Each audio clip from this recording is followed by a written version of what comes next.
نحمده ونصلي على رسوله الكريم اما بعد فاعوذ باللہ من الشیطان الرجیم بسم اللہ الرحمن الرحیم۔ ہماری گفتگو کا عنوان ہے خواتین کا حج، محرم کے مسائل اور پردے کے شرعی احکامات۔ حج اسلام کے بنیادی ارکان میں سے ایک رکن ہے جو ساری زندگی میں صرف ایک بار فرض ہے۔ حج مبرور کی جزا جنت ہے۔ خواتین، بوڑھے اور کمزور لوگوں کو حج کا ثواب جہاد کے برابر ملتا ہے۔ حج اور عمرہ کرنے والوں کی دعائیں قبول ہوتی ہیں۔ اگر کوئی حج پر جاتے ہوئے راستے میں فوت ہو جائے تو بھی اسے حج کا پورا ثواب مل جاتا ہے۔ مرنے والے پر حج فرض ہو تو اس کے وارثوں کو اس کی طرف سے حج بدل کرنا چاہیے۔ حج کثیر المقاصد اور کثیر الفوائد عبادت ہے۔ وسائل رکھنے کے باوجود حج نہ کرنے والا مسلمان نہیں۔ حضرت علی رضی اللہ تعالیٰ عنہ سے روایت ہے کہ رسول اللہ صلی اللہ علیہ وسلم نے فرمایا، جس نے قدرت کے باوجود حج نہ کیا اس کے لیے برابر ہے کہ یہودی ہو کر مرے یا عیسائی ہو کر۔ استطاعت رکھنے والوں پر حج کرنا فرض ہے۔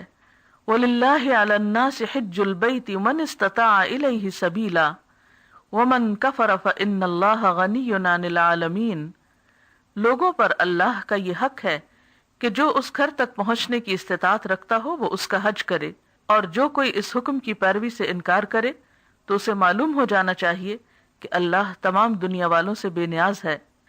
تو اس سے پتہ چلتا ہے کہ حج ہر صاحب حیثیت مسلمان مرد اور عورت پر فرض ہے، لیکن سفر حج کے لیے عورت کے ساتھ خاوند یا کسی محرم کا ہونا شرط ہے۔ رسول اللہ صلی اللہ علیہ وسلم نے فرمایا، کوئی مرد کسی عورت سے تنہائی میں نہ ملے الا یہ کہ اس کا محرم ساتھ ہو، نہ ہی کوئی عورت محرم کے بغیر سفر کرے۔ ایک آدمی کھڑا ہوا اور اس نے عرض کیا، اے اللہ کے رسول صلی اللہ علیہ وسلم، میری بیوی حج کے لیے جا رہی ہے اور میں نے فلاں فلاں غزوہ میں اپنا نام لکھوا دیا ہے۔ آپ نے فرمایا، جاؤ اور اپنی بیوی کے ساتھ حج کرو۔ حج یا عمرہ ادا کرنے کے لیے میقات سے بغیر احرام کے گزرنا درست نہیں۔ اگر خواتین حالت حیض میں ہوں تو بھی میقات سے احرام کی نیت ضروری ہے۔ پاکستان سے جانے والے حجاج عموماً حج تمتع کی نیت کرتے ہیں، اس لیے ایام حج سے پہلے مکہ پہنچ کر عمرہ ادا کیا جائے گا۔ خواتین اگر حیض کی وجہ سے عمرہ ادا نہ کر سکیں تو ایام حیض ختم ہونے کے بعد حدود حرم سے باہر پاکستان سے جانے والے حجاج عموماً حج تمتع کی نیت کرتے ہیں، اس لیے ایام حج سے پہلے مکہ پہنچ کر عمرہ ادا کیا جائے گا۔ خواتین اگر حیض کی وجہ سے عمرہ ادا نہ کر سکیں تو ایام حیض ختم ہونے کے بعد حدود حرم سے باہر تنعیم میں مسجد عائشہ سے احرام باندھ کر عمرہ ادا کر سکتی ہیں۔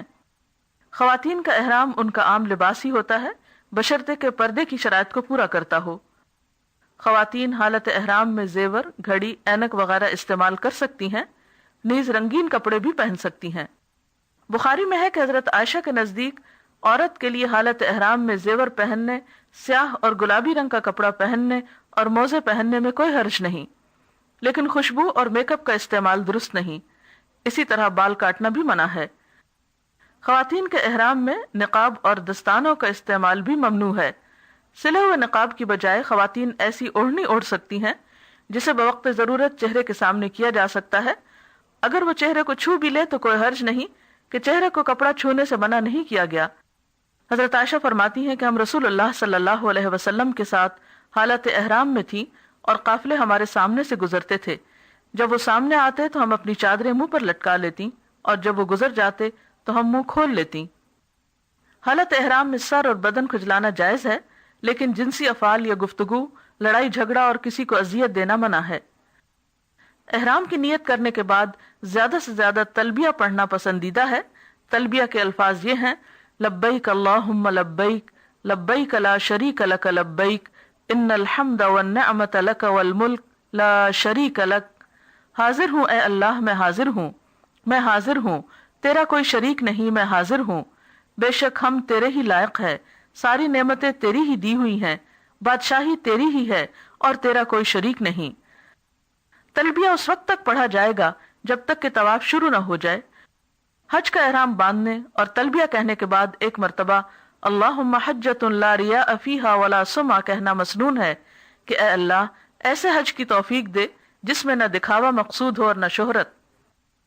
مکہ پہنچ کر مسجد حرام میں داخل ہوتے وقت پہلے سیدھا پاؤں اندر رکھیں اور یہ دعا پڑھیں، بسم اللہ والسلام علی رسول اللہ، اللہم اغفر لی ذنوبی وافتح لی ابواب رحمتک، اللہ کے نام سے داخل ہوتا ہوں، اللہ کے رسول پر سلام ہو، اے اللہ میرے گناہ معاف فرما دے اور اپنی رحمت کے دروازے مجھ پر کھول دے۔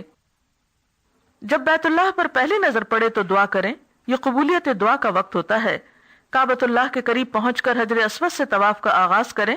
خانہ کعبہ کے گرد 7 چکر لگانے کا نام طواف ہے۔ ہر چکر حجر اسود سے شروع ہو کر حجر اسود پر ہی ختم ہوتا ہے۔ یاد رکھیے، حج میں نہ تو حجر اسود کی عبادت کی جاتی ہے اور نہ ہی خانہ کعبہ کی، بلکہ عبادت تو اس گھر کے رب ہی کی جاتی ہے، جیسا کہ قرآن پاک میں آتا ہے، فَلْيَعْبُدُوا رَبَّ هَذَا الْبَيْتِ، بس ان کو چاہیے کہ اس گھر کے رب کی عبادت کریں۔ طواف کے لیے باوضو اور نجاست سے پاک ہونا شرط ہے۔ اگرچہ طواف کی ابتدا حجر اسود کو چومنے سے ہوتی ہے، لیکن اگر رش یا بھیڑ کی وجہ سے چومنا یا چھونا دشوار ہو تو حجر اسود کی طرف ہاتھ سے اشارہ کرنا کافی ہے۔ بعض لوگ اس لکیر پر جس سے حجر اسود کی نشاندہی ہوتی ہے کافی دیر کے لیے کھڑے ہو کر دعائیں پڑھنے لگتے ہیں اور دوسرے لوگوں کے لیے زحمت کا باعث بنتے ہیں۔ ایسے میں کوشش کیجئے کہ جب آپ اس مقام پر پہنچیں تو دایاں ہاتھ اٹھا کر حجر اسود کی طرف اشارہ کرتے ہوئے بسم اللہ اللہ اکبر پڑھ کر فوراً آگے بڑھ جائیں۔ اس جگہ پر رک کر دوسروں کو اذیت نہ دیں، اور خاص طور پر خواتین تو ایسے موقعوں پر مردوں سے ہرگز گتھم گتھا نہ ہوں۔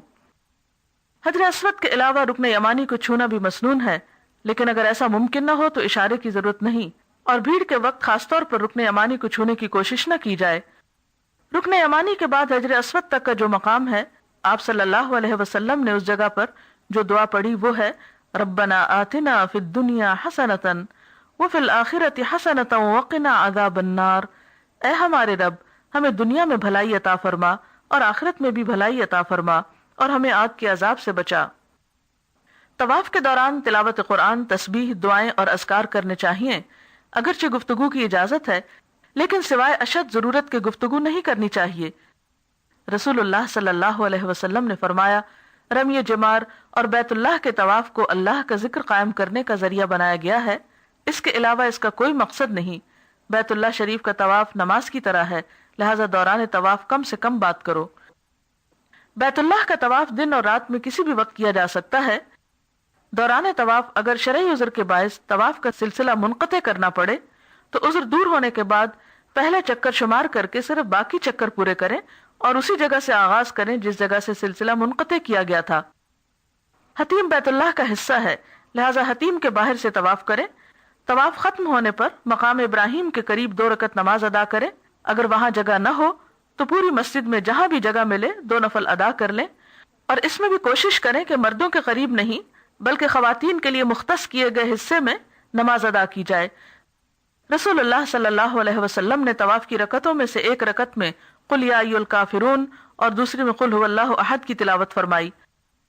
طواف ختم ہونے پر زمزم پیے، کچھ سر پر بھی ڈال سکتے ہیں، اور زمزم پینے سے قبل دعا مانگے کیونکہ یہ بھی قبولیت کا وقت ہے۔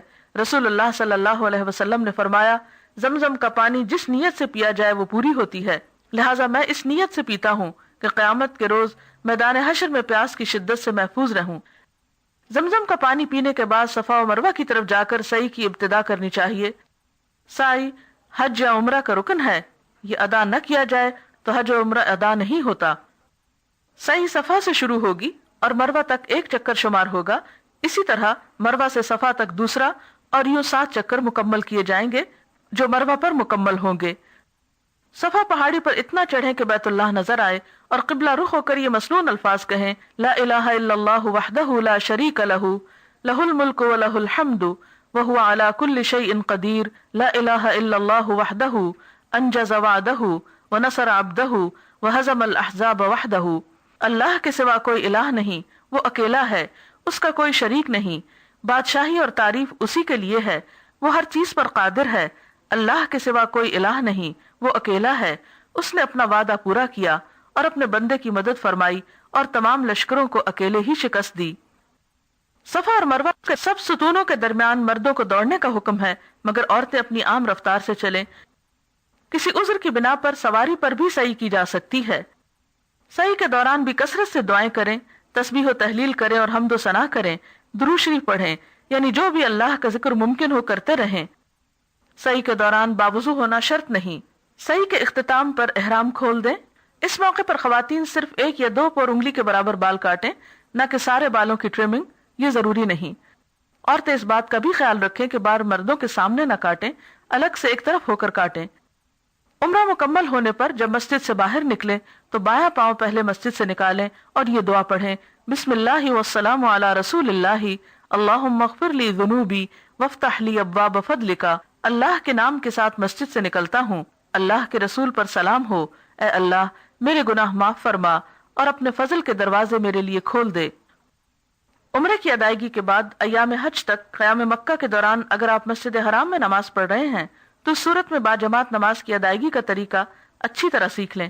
خاص طور پر صف درست رکھنے کی کوشش کریں، اگر کوئی دوسرا دور بھی کھڑا ہے تو آپ اس کے ساتھ جڑ جائیں۔